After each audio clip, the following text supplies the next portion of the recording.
Twitter is the home of hashtags and 140 characters.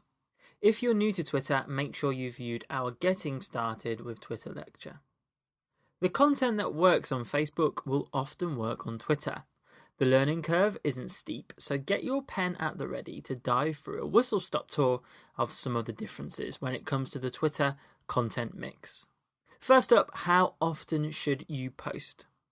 Along with their analysis of Facebook post frequency, Social Bakers also studied Twitter.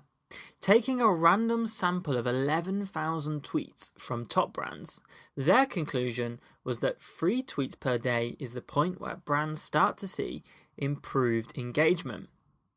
Other reports have pointed to 5 tweets per day being the optimal amount of tweets required for engagement. Tweeting for the sake of tweeting is not recommended.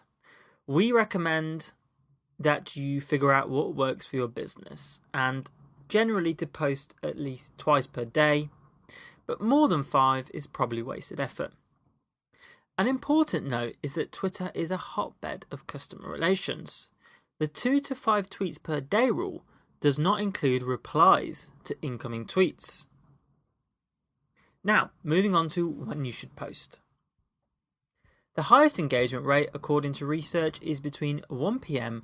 and 3 p.m. daily, with the best time to get retweets being at 5 p.m. So, you should aim to have at least one of your bits of content landing during those times. The worst time to post, according to research, is every day after 8 p.m. or after 3 p.m. on Fridays. It's also worth noting that peak times differ greatly on your audience.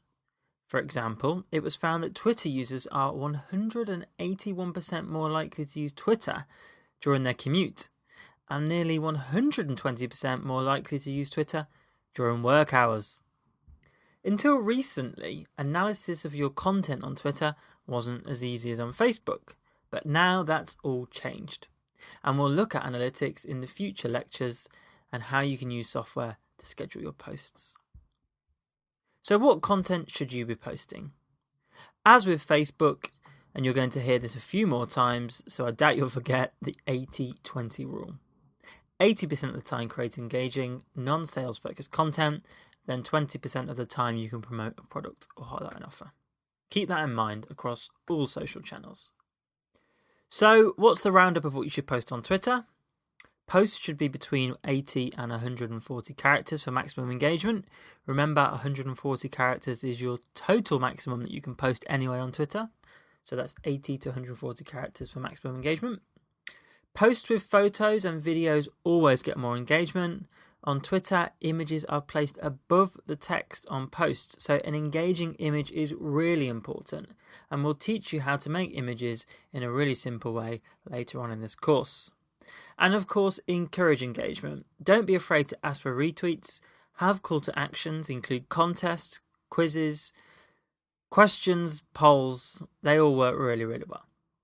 You can learn more about content and content marketing in the content marketing section of this course.